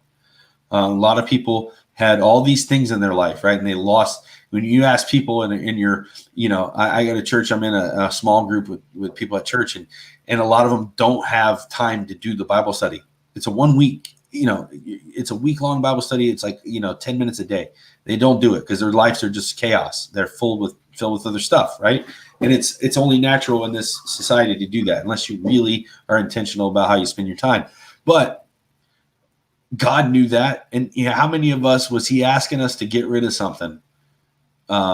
Maybe it was a job that's taking you away from your priorities with your family, right? Maybe, maybe he's telling you he wants you to trust in him with your finances instead of trying to do everything yourself and getting 2 and 3 jobs and sacrificing the family for for the man, you know what I mean? To live comfortable. Comfortable is the enemy, right? When you're in comfort, you don't want to move. So what did God do out of grace? Because he only chastens those he loves, right? He's trying to discipline us and bring resistance to us so that we can fight our way out and strengthen those muscles. So he literally stripped us of all these things. And now we're looking at it, and we're like the Israelites in the desert, in the wilderness, as they left Egypt. We're looking at the chariots coming after us as we're up against the Red Sea, and we see no way out. And we're rioting, and we're saying, we're going to kill you, Moses. You brought us out here to die. And we're yelling at God. We're saying, God, what are you doing? You're supposed to be for us, not against us. What's going on? The enemy looks like he's winning. And we're not seeing what's really happening. Is God is putting us in a place where we see that he is the one that saves us. And he's putting us in a place where we know that we can't get out of this hole. He's got to be there to intervene. And then he gets the glory, and we don't. That's what it's always been about, right? I can't imagine if God hadn't opened my eyes to a lot of this stuff in my lifetime. I mean, Ian and I both, Ian last week and myself this week, have a head cold. And if we had went and like not known all the things that we know, and I get this every year, I get a chest infection. It's the change in the weather, whatever it is. I mean, heck, it could even be the smoke that's blowing over the Midwest right now from all the trees burning in California. But every year at this time, almost on the dot, I get this thing over and over again. But if I didn't know what was going on, I mean, I would be surely convinced that I have COVID. And then I would go to some station which has an 80% fail rate, and it would tell me that I have COVID, and then I would have to quarantine myself from work, from my family, from all this for nothing, because I had a fear of something that I get every single year. This exact same thing I saw here recently with people. It's 2020. It's like it's cursed. I mean, literally, there's a spell over 2020. I saw my news feed on Facebook fill up with people posting alien footage of a UFO over New Jersey, and people were freaking out. I mean, literally the highways were stopped and people were getting out of their cars and filming this UFO. And I'm watching this video, and mind you, it's only like this big on my screen. And I'm like, that's the Goodyear blimp. Like, I mean, you could see the flashing, what they call a nav light, navigation light, flashing on the top, and you could see the marquee scrolling. And I'm like, that's the Goodyear. Have people been quarantined this long? They don't even know what the Goodyear blimp looks like anymore. But people were so freaked out by this. Like, and I saw a truther community saying, who had 2020 for alien invasion? They're here, blah, blah, blah. And I'm like going, 5 seconds of investigation, guys. You could literally compare the two and see that the Goodyear blimp has a marquee that scrolls across, has the same shape, has all this. If I can see it on my phone from looking at it for 2.5 seconds, that means nobody else actually went and watched the video. They just saw the thing posted and were like, aliens, any of these, this is even the Christian truthers saying demons are coming. The demons are coming. Aaron, you're missing the point, dude. The whole point is the aliens appeared to us as the Goodyear blimp so that we wouldn't be suspicious. Is that what it is? So it's the fallen angel disguised as aliens, disguised as the Goodyear blimp. So yeah, it truly is the great deception. We're giving them all good ideas, man. I just want people to realize they're testing us with this kind of stuff. You don't think the person that's in control of that UFO website knew that was the Goodyear blimp, but they put that out on the internet because they knew people would share it, because this year nobody would question it. If aliens showed up right now, they'd be like, well, that's 2020, right? I mean, that's what they've literally done to us. That's the trauma they've put on us for this year. What's the video that Rob just put out?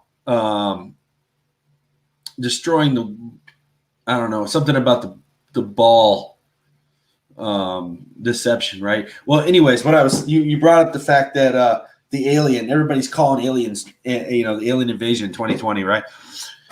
Guys, we're still a ways off from the alien invasion. That doesn't mean we won't see fake alien stuff or whatever we see in the sky, right? I myself have seen crazy things in the sky. That will be more of a Messiah thing that will come. Well, I mean, I've seen things in the sky too, and I can't tell you what it was. So, it's one of those things. One of them, the biggest event, happened at the Take on the World conference in the Great Lakes up there in the water, and I don't know what that was. I don't think it was natural by any means, but I don't know what it was. But I'm not saying like they're here or anything like that.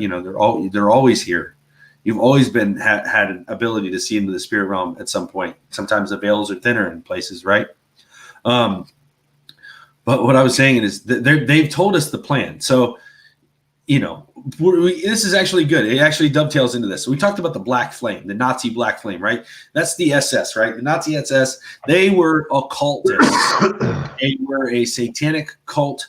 They followed the teaching of the White Brotherhood and Madame Blavatsky. That's a key name. She wrote a book called Man, I do this every single time. What is the name of that book? The hierarchy. Something of the hierarchy, right? I'll pull it up. Every time. Anyways, in her book, from the externalization of the hierarchy. There you go. You got it. In 1917, they tried to do this big ritual to raise the vibration and the consciousness on the massive global scale, right?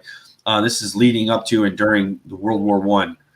Where the loss of life and all that stuff is being fed into the rituals and stuff. And they said in their little circles, if this didn't come to pass then, because of the cycles that we were on as far as celestial timing and everything, that they would have another opportunity in exactly 100 years.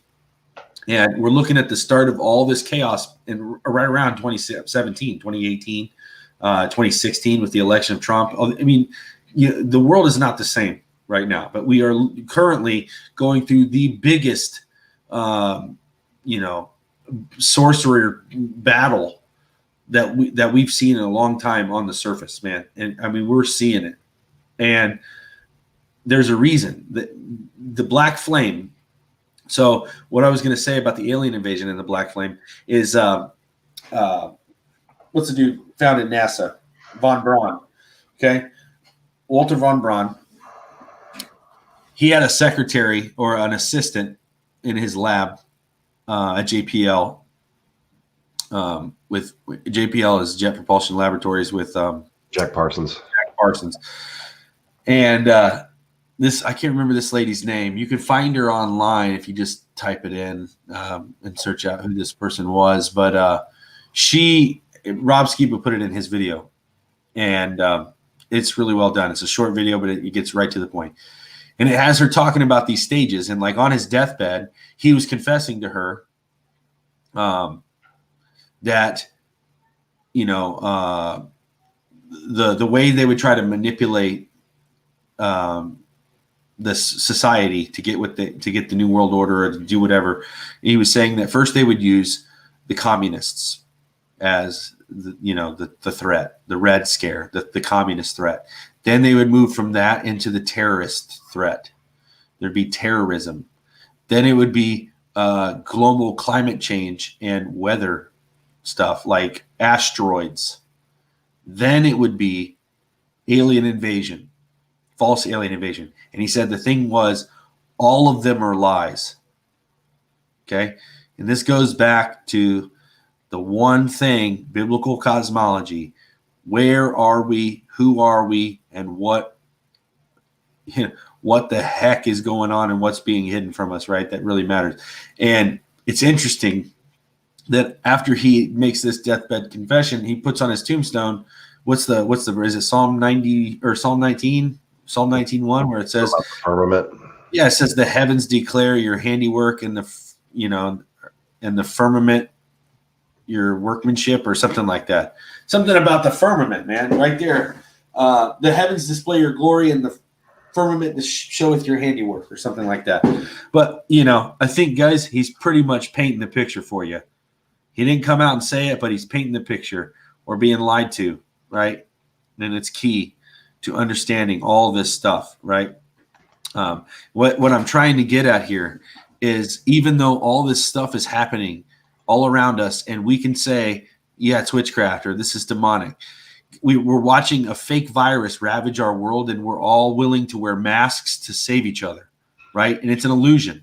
The masks aren't doing anything. It's an illusion. It's a feedback loop. You feel good about wearing a mask, so you feel like you've done enough. Isn't it enough that I wear a mask now? No, it's not enough, because here's the thing. It's masking the fact that there has been a virus since the dawn of creation, or the fall of man, that has been ravaging and destroying families and everyone around you, those that you love. And it's called the sin virus. And it's right there. It's not visible. It's the invisible threat that everyone's not talking about right now, that the body of Christ should be talking about, because it's killing everyone all the time and always has been. And yet we acknowledge that it's there, because we are the only ones with the authority to do something about it, right? And you remember that story where the beggar, or he's a leper or something, he wanders up to Jesus, and he's trying to chase Jesus in that crowd, and he's outside the gates, and he says, he's yelling out to him, "You passed me, but I know that you could heal me if you wanted to," right? And Jesus hears him, turns around and says, "I want to be made whole," right? But it's like, man, we have that authority right now. We're watching people all around us with spiritual leprosy all over them. It's just destroying their bodies, their families, their generational, their lineage. Everything is just in this invisible destruction cloud over them. And we could help them if we wanted to. But because of our comfort level and the way that we want to just have this easy, comfortable life where we, tone out to everything, all the wickedness around us, and we set ourselves apart from the world, and we're misusing that verse big time. It says to be in the world, not of the world, right? We're not of them. That would make it really easy if we could just, withdraw from everything, take away all of the temptation, and flee into the woods and get away from everything and hide from everybody, and not have to deal with other people, not have to deal with social media, the government, all of that kind of stuff, and make it super easy, right? To just go live and walk in the forest with God. I mean, it sounds great, right? Except that God has trusted us with people around us, family members, friends, stuff like. I'm seeing a lot of people that have talked about exodusing social media platforms. And for some people, don't get me wrong, if God's calling you to do something, somebody brought up Nathan Reynolds, that Nathan Reynolds went off the grid. And there are certain people, Nathan had to go off the grid because of everything that he was coming out and exposing. They were coming after him. So that was something that he had to do. He had to take his family and basically go on the road. So some people are called to do that, because there has to be people that are going to be foundationally building up communities and stuff like that. So don't let us convince you if God's asked you to do something to do different. We're just saying in general, we need to be obedient to what God's called us to do. And what God has asked us to do is to be light to those people that God has entrusted us to be a part of. If we went off the grid, there would be no more SitRep. There would be no more us reaching out and having conversations with people on social media. If we just left that, then that'd be a vacancy that who knows is going to fill. And that's one of the things that we're concerned with, is when we see this stuff that people that they do this stuff to scare you. And that's the thing, is we're supposed to be fearless and vigilant and taking on the enemy when he's trying to attack us. And they sent out this thing saying that in October they're going to start doing all this, and they're going to change social media. And people really started flying off the handle, like Truther community and the Christian community, say, "Wow, well, I'm just going to bail and we're going to go somewhere else."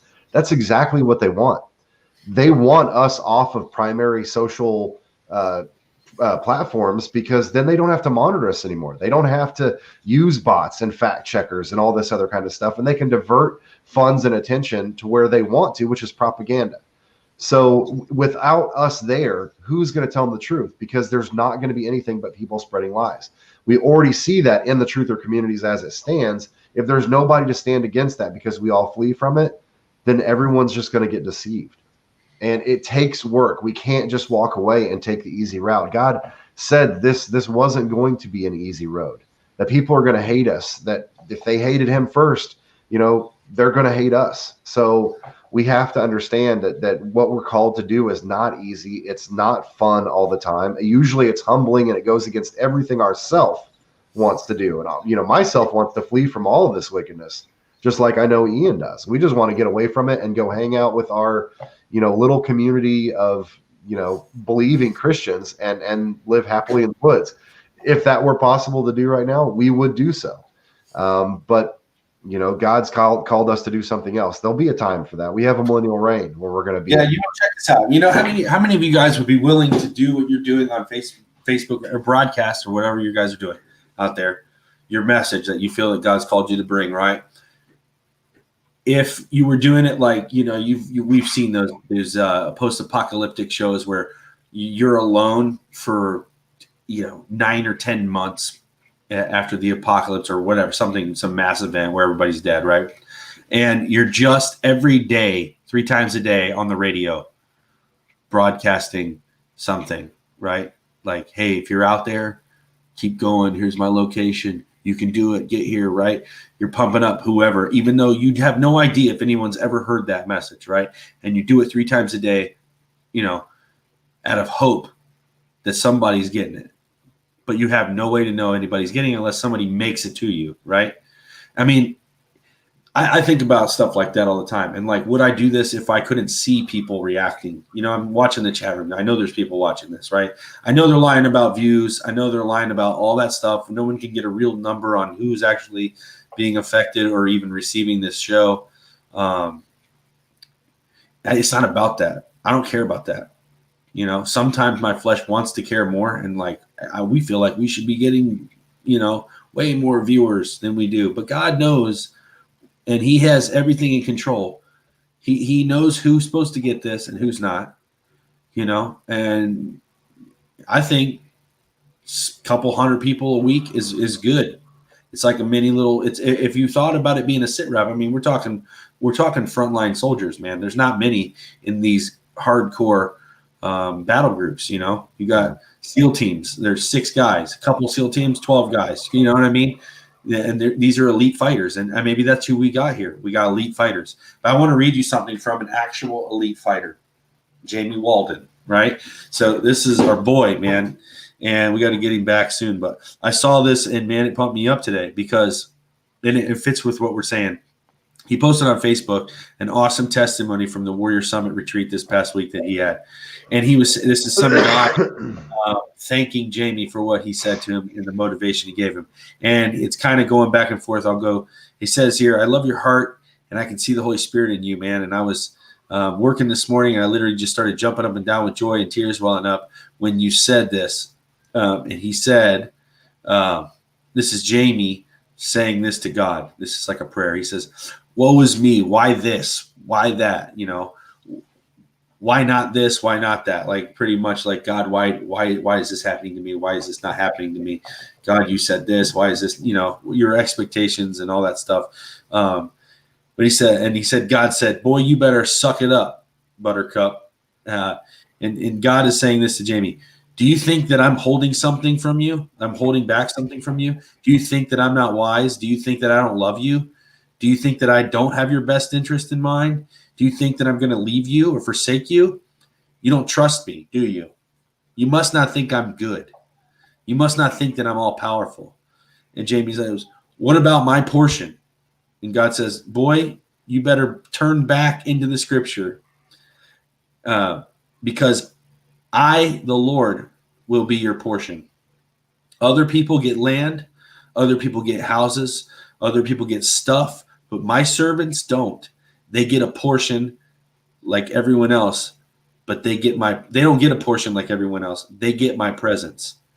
And this guy is saying, that he and his wife suffered and they share in his battle of loss when it comes to never having what it seems that everybody else around them has, like houses, land, cars. They're financially strapped every day and they just barely scrape by. But the Lord always has a plan to get them out of whatever they're in. And he's always been their portion and he's always come through. And, when I read that, man, I was like telling my wife, we're sitting there across from each other. And I'm like, listen to this. And I read it to her and I'm like, man, we identify with that so much, man. And I feel like you can, when you can tell when you're part of the elite group, right? The covenant keepers, when that's your story, when stuff gets stripped from you, the comfort goes away, you start getting tested, right? And God is showing up and he's making you more and more uncomfortable every day. But he's teaching you all in the background and he never lets you go. He's always there at 11:59:59, like Rob Skiba said. And it's very uncomfortable. You do not get used to waiting till the very last minute to get things, especially in our culture. But man, he does not let you go. He keeps you. And that's where he wants you because, man, when all hell breaks loose here in the next few years, and we don't know how to prepare for that. I mean, there's really nothing you can do to prepare for when everything in your life falls apart and you're alone, or it seems that you're alone and you have zero ability to keep yourself floating, right? And that's when God steps in and he does his thing, right? And that's where he wants us, man.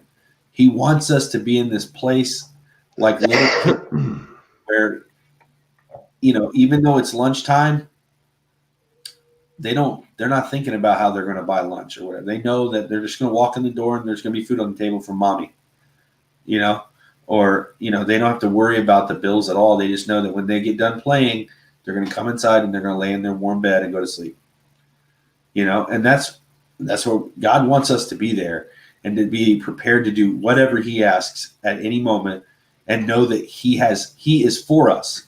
He doesn't have plans to harm us, man. He loves us and he wants us to succeed. He gives us like everything that we need to succeed. He's given us. And it's our job to read the word, and it's like the instruction manual, right? That's what Torah means. Instruction. So he's given us instructions to a abundant life, right? And if we take it serious, then we get to reap the benefit of his presence, having his presence with us. And that is, like when we talk about the end times and we talk about, really standing up. And you've seen these riots. If you look at every single apostle, their story ends terribly in the physical. Every one of them was persecuted and murdered pretty much, man, in a brutal way. Yeah, it's like, are we prepared to go down like that? A lot of us want to go quietly or peacefully in our sleep, or, we're afraid of that. And that fear drives us to run like Jonah, right? But some of these guys, they were getting stoned and then getting back up and going back into the same town or mob that just stoned them. I mean, I would be, if I could get up, I've seen some videos of stonings, man. It ain't no joke. If you got up, I'd be walking the other way, you know? I mean, yeah, there ain't no way. I'm not there yet. But man, it's like Jamie said before, though. You can tell when the new recruits come in and they're getting ready to go to war, they're scared to death. Once the bullets start flying, they're seasoned and they become comfortable in that. And they don't like to not be in that. They feel more comfortable. That's why these war fighters, these career warfighter guys, these SEALs and stuff, and they're in there for 20 some years, and they come out, they get depressed and they freak out, and they got to go do weird, crazy stunts like, you know, diving off cliffs in freaking squirrel suits, and you know what I mean.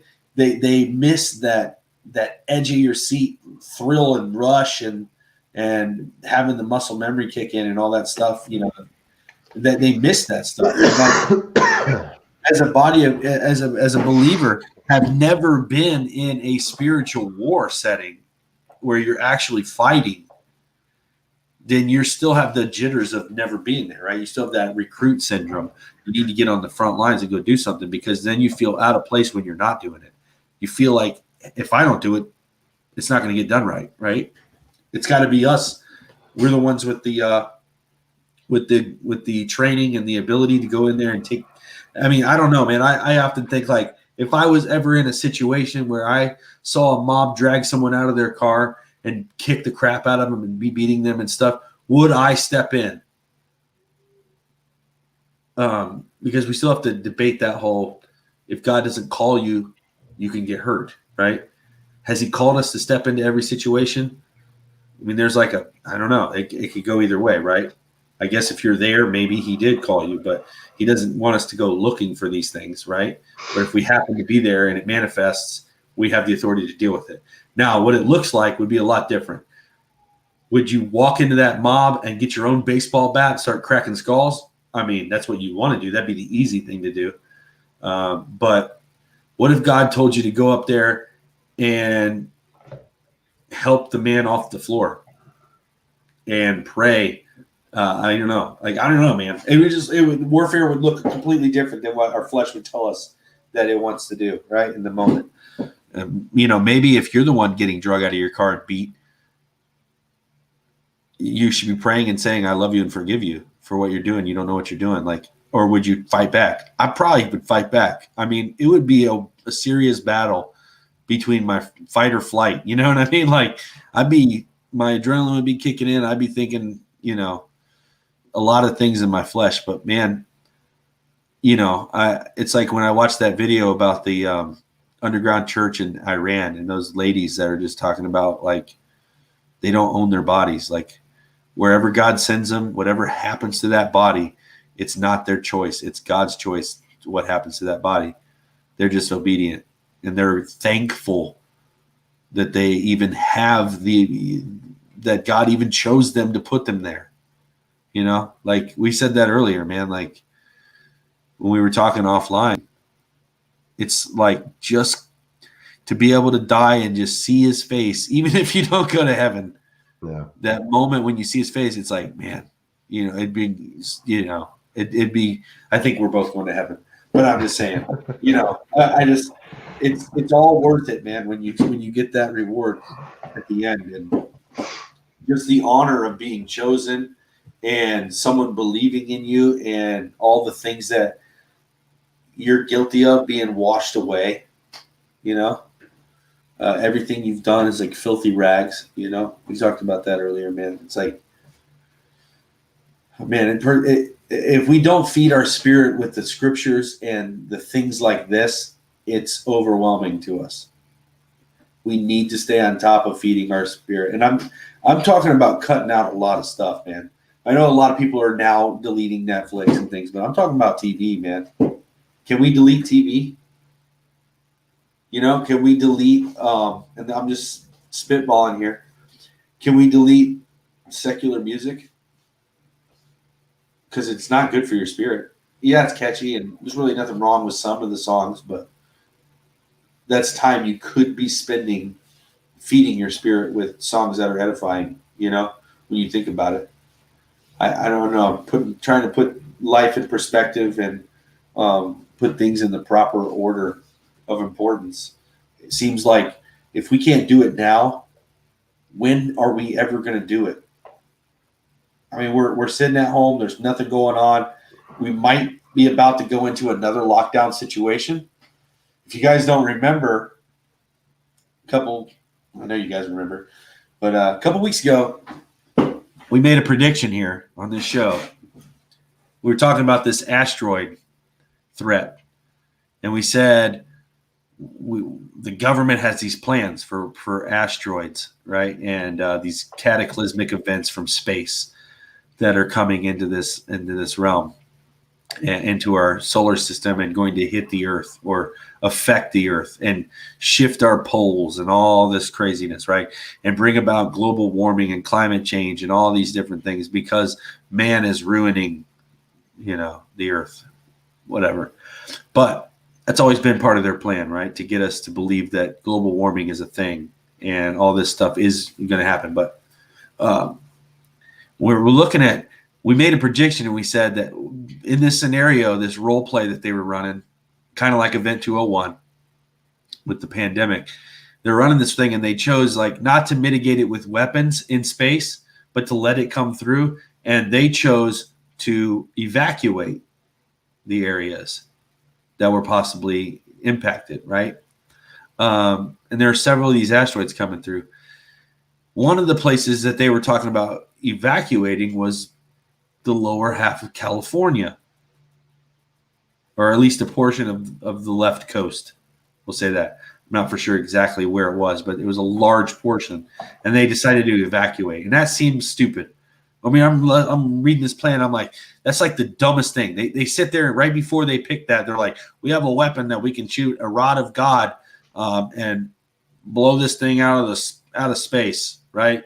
Or we can nuke something and move it over so it doesn't hit us, right? All these different things. But they're like, we're not going to do any of those. We're just going to let it come in. Like, what? Why the heck would you do that?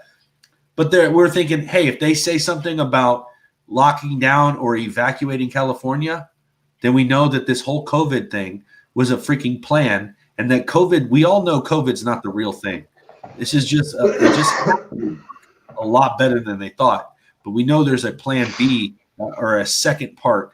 We all think it might be the vaccine or something like that, but I'm thinking it's something like another cataclysmic event, that will 9/11 us as a society, right? Another super huge transition in the spirit realm that is ritual, right?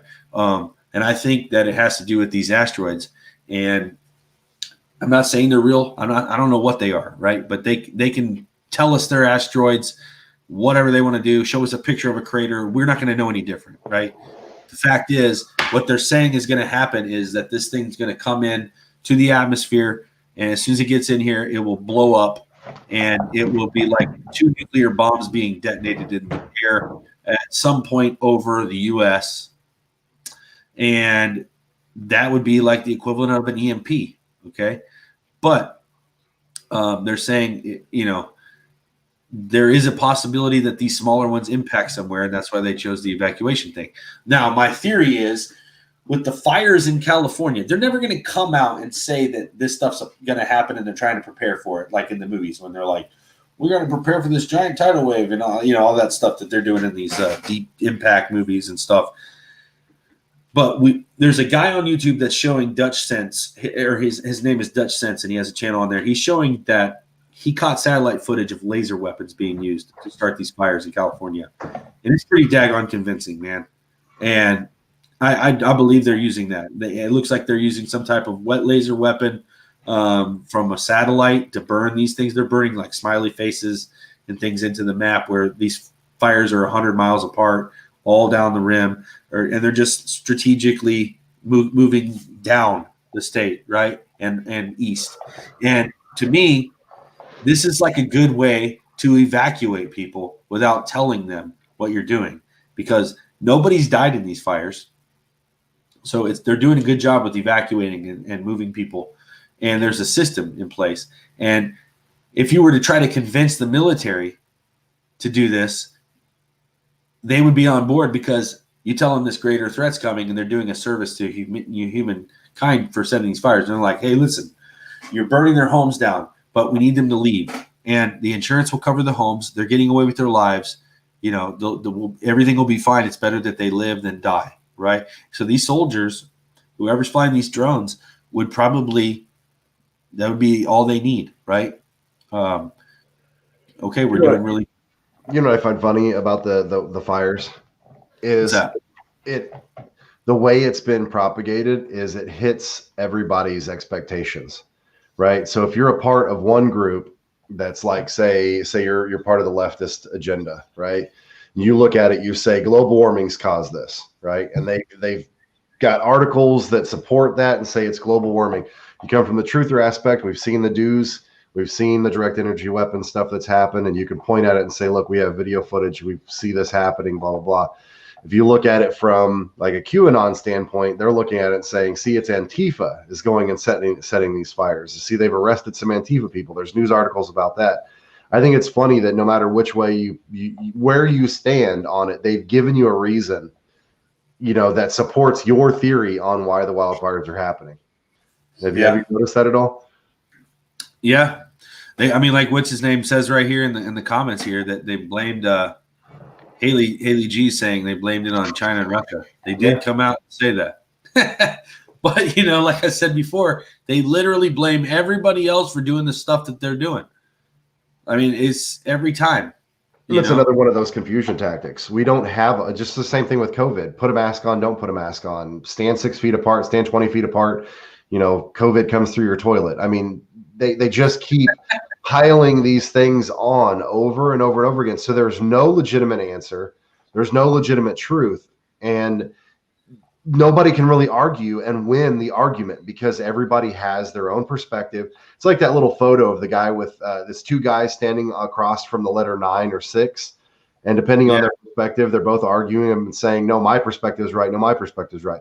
This is how they divide us. This is one of the oldest battle tactics. It's in the Art of War, the Chinese Book of War.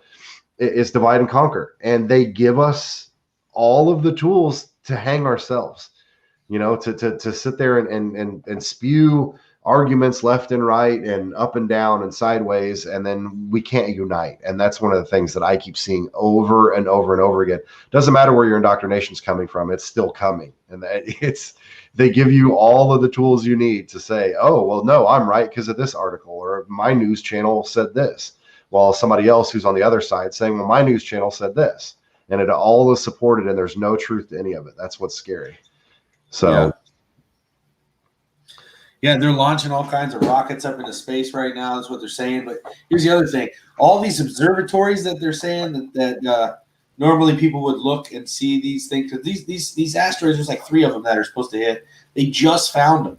Like some of the ones that are coming close to us now, supposedly, they found in like 2011, 2012.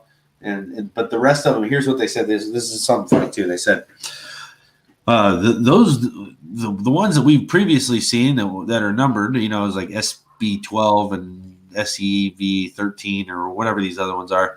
We found them earlier, and they were coming at us from the front. These are coming at us from the rear, and we didn't see them until just now. What the heck does that even mean? It's 2020, man. Yeah, how is an asteroid coming at the Earth from the rear? Unless that's like another coded message, you know, like we're giving it to you from behind. Yeah, exactly. That's what it's you know what I'm saying?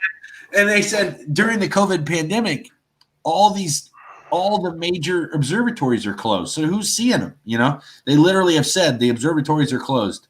2 of them were attacked, and they have to be like some stuff has to be done to them, but the other ones were just closed.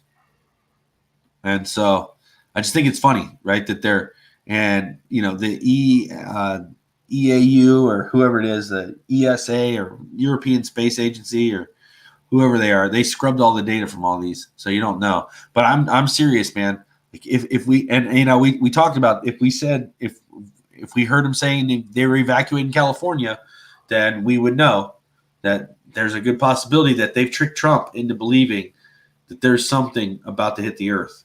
And you know what I mean? He's just a man. And if they can just, trick him into thinking there's an outside threat, that's going to wipe out a lot of people. He would do something to save people.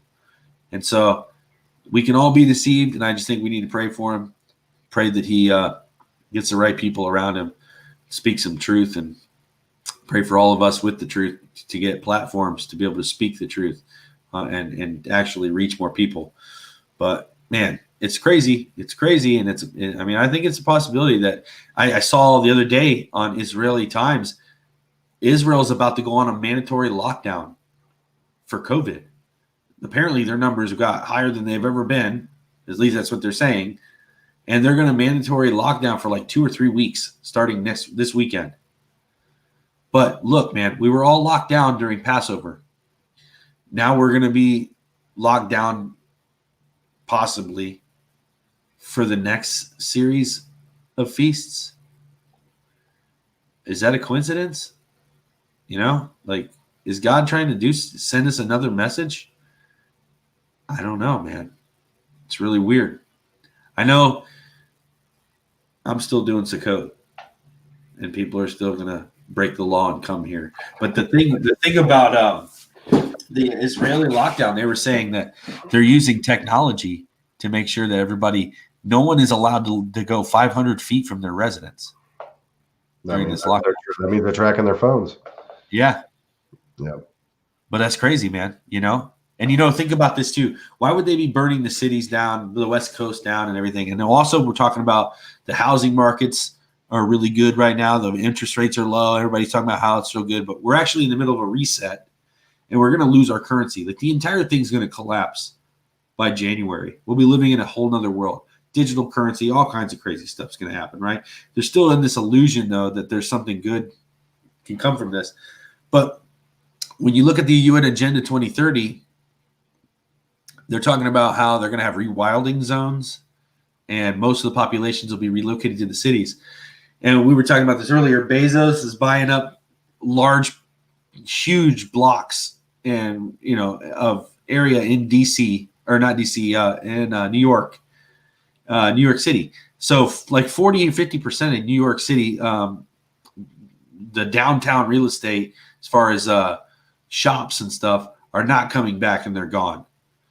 They just can't afford it, right? So they're selling, and all these big corporations are buying up all the land inside the cities. And, that's the next phase, the technological revolution phase, where they incorporate all this new technology into their structures that they build, and the infrastructure of the downtown scene going to drastically change and upgraded to Judge Dredd style, Well, I said that from the very beginning of Minneapolis, Minnesota, when that was all burning. I said it would be real interesting to see if they came back in after that and they used that as a flagship city for these new smart cities. And knowing that Jeff Bezos is buying, I don't know if you guys remember the interview. It's hard to find now, but of what Jeff Bezos' plan for the world would be if he was in charge. And it was basically that he would have us all living in these cubicle style 200 square foot, what looked like, trailers on the back of a semi stacked on top of each other, living in these. I mean, it reminded me of like I don't know if you guys remember The Fifth Element, the apartments in The Fifth Element. Yeah. That's wild. And the flying cars, and they're going down. I remember watching that movie and being like, holy crap, he's a taxi cab driver, right? Or something. Yeah. And you're like, as he's driving like down levels and everywhere, I'm like, man, this is nuts. We can't even let our 16-year-old flipped her car 2 weeks after having it. And then this is the new world where I don't even want to AI controlled, though. That it'll all be AI controlled, everything. That's why they need to roll. Yeah, that ain't gonna work out for us, man. You know what AI is? That ain't gonna work out for us. The AI will be constantly crashing us into stuff or dumping us out. The doors will open on a big turn, We'll be getting thrown around. That's why they need the 5G. I've been telling people that everybody was worried about 5G creating coronavirus and all this and that. I'm like, no, they need this to roll out this dystopian type future. But it's going to look amazing to the people who are blind and can't see it. But remember, the scriptures say, it's when they say peace and safety, sudden destruction falls upon them. there's going to be a society, a buildup of a society that is going to look perfect. One world religion, one world monetary system, one world government system, and all of the majority of the people of the world will fall in line with this because it's going to look so good. So we have to understand this is what they've been doing to build up to this. All of this stuff has been a multi-pronged approach to getting this all accomplished while everybody is being, distracted by the smoke and the mirrors. They're building all the stuff behind our backs, and it's gonna continue because we're looking in the wrong spots. They have literally, I mean, especially with AI, I think AI plays a big part in this and understanding the truthers.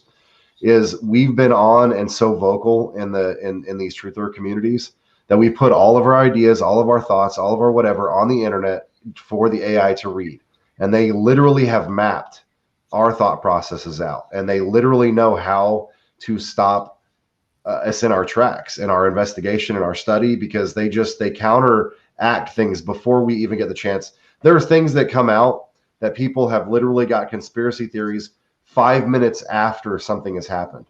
And there are memes and videos and all kinds of stuff that are coming. I'm like, how is this even happening? It's because it's staged the way that it's staged so that it throws the truther community to follow down a particular path. And you're following what the left hand's doing, but you're not watching what the right hand's doing. So we got to really be careful about all this stuff because it's going to continue. It's just like I just said with the whole blimp thing, with the everyone was posting up about the alien stuff. We need to be so vigilant and so wrapped up in the idea of truth that we need to stop just pushing the share button on social media or telling people about stuff when we don't know the truth about it, because we're perpetuating lies at sometimes, and it's also making us foolish. That was something I want to talk about the social media stuff. Is we're set apart from this world. The people who are a part of this world are watching us though. And the things that we post, the things that we do, the things that we say around friends and family members, those people who are not believers are watching us. And if we're out there perpetuating lies, or perpetuating obvious falsehoods, then how is that person? It's like teaching your kids about Santa Claus and the Easter Bunny. And then when they grow up and realize you lied to them, then you try to teach them about Jesus. How prone are your kids to believing you after you've already told them that Santa Claus, who got them all the cool gifts, and the Easter Bunny brought them candy, now you want to talk about a Jesus that walks on water? Well, they want to tell them about Santa Claus knowing if you're good or bad, and he sees you when you're sleeping. He knows when you're awake. And right. You know what I mean? Omnipotent, yeah. And then when you try to tell them about Jesus, they say, "Oh, like Santa?" Yeah. So we have to watch. We have to watch that kind of stuff, guys. We got to watch perpetuating falsehoods. We need to be very in tune with the Holy Spirit and have our discernment on key. Like it's just on point, because we need to be looking for these kind of things, and we need to step out to those that are falling into that stuff, and we need to be out there blocking the lies and then showing people truth. Because if we're out there perpetuating those lies, they're never going to believe us. The world's never going to believe us when we tell them the truth.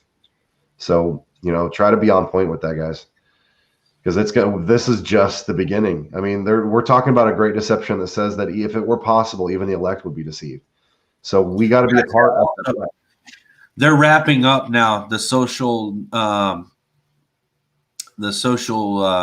credit scores in with all this contact tracing and the vaccine immunization records, and all that stuff's getting rolled up together, guys. It's going to be real bad news, man. And we're not fearful of it. We know it's coming.